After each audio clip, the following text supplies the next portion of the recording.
দাম কমলে জিনিস সংখ্যা বাড়ে।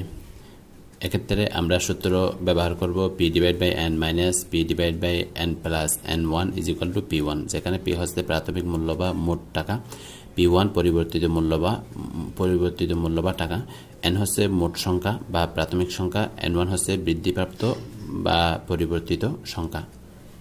একটা অঙ্ক দেখি, মামুন 240 টাকায় একই রকম কতগুলো কলম কিনে দেখলো যে যদি সে একটি কলম বেশি পেত তাহলে পরিবর্তিত সংখ্যা, তাহলে প্রতিটি কলমের মূল্য 1 টাকা কম পড়তো। প্রতিটি কলমের মূল্য 1 টাকা, পরিবর্তিত মূল্য কত টাকা? 1 টাকা। সে কতগুলো কলম কিনেছিল? তাহলে এখানে মোট কলমের সংখ্যা হবে n। আমরা তাহলে সূত্রের মধ্যে মানগুলো বসাই। p এর মান 240, n এর মান নাই, p1 এর মূল্য মান 1, p এর মান 240, n প্লাস n1, আমাদের n1 এর মান কত? 1। আমরা যদি এখানে পক্ষান্তর করি আমরা পাই, অতএব এখানে ক দিছে, আমি n দিছি আর কি, তাহলে n plus 16, n minus 15, n plus 16 is equal to 0, তাহলে ঋণাত্মক মান অগ্রহণযোগ্য। n ইজ ইকুয়াল টু 15, তাহলে সে কতগুলো কলম কিনেছিল? 15টি কলম কিনেছিল। এভাবে শর্টকাটে আমরা করতে পারি। একই রকম আরেকটা অঙ্ক আমরা দেখি।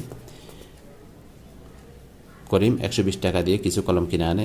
যদি প্রত্যেকটি কলমের দাম 2 টাকা কম হতো তবে সে 2টি কলম বেশি কিনতে পারত। সে কতগুলো কলম কিনেছিল? এটা যদি আমরা দেখি উত্তরটা, আমাদের p এর মান 120, অর্থাৎ প্রাথমিক মূল্য, পরিবর্তিত মূল্য কত? 2, কারণ 2 টাকা পরিবর্তিত টাকা কত? 2। এখানে n হচ্ছে আমাদের মোট সংখ্যা, n প্লাস 2টা হচ্ছে পরিবর্তিত সংখ্যা অর্থাৎ n1 মান পেয়েছি। এখানে n plus 12 is equal to 0, n is equal to minus 12, এটাও গ্রহণযোগ্য। n minus 10 is equal to 0, n is equal to 10, তাহলে সে 10টি কলম কিনেছিল। আরেকটা দেখি অন্যরকম।